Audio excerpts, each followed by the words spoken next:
in human interaction, in the human mind, and how we relate to others, and how we build trust, has to do with whether this formula applies to your and my life.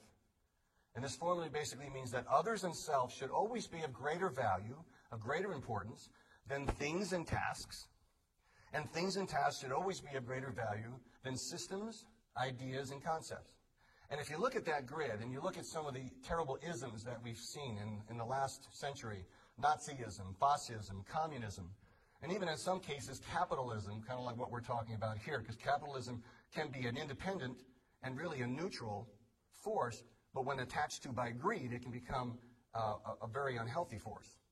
Behaviors are like buoys. Tide goes up, you go up. Tide goes down, you go down.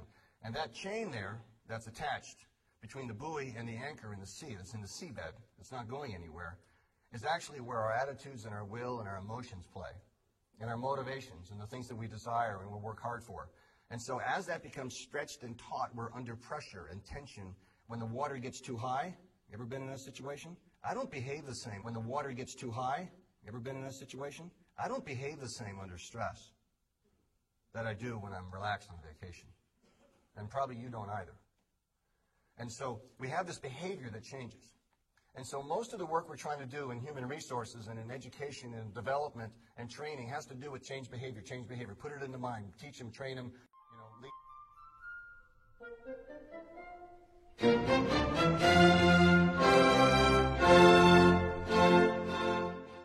boring, and I realize that it's possible that you may have never really thought about values or even know what I'm talking about. So let me explain. A value is something you think is more important than anything else.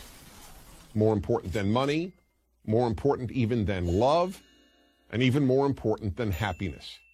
And above all, values are what you consider to be more important than your feelings. This is very hard for a lot of people to believe because we live in a time when people think that how they feel about something is more important than anything else. But that isn't so. Here's a simple example of the conflict between a feeling and a value. Just about everyone feels like eating junk food. But there's a big problem here. If you eat whatever you feel like eating, you will end up obese and unhealthy. So then, what is it that stops people from eating all the food they feel like eating? The answer is a value. That's right, a value. And what is that value? Not getting obese and staying healthy. There is, in other words, a necessary battle that goes on inside of most people. The battle between what they feel, in this case the desire to eat junk food, and a value that they hold, in this case staying healthy and looking good.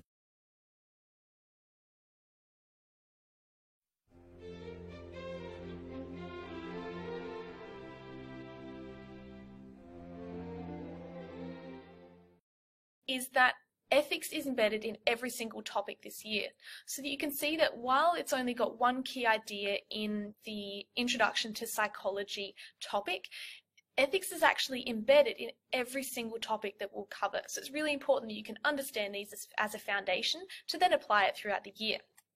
So just to give you a bit of a definition to work with here, ethics is really that set of moral principles that's used by psychological researchers to kind of describe how participants should be treated and protected.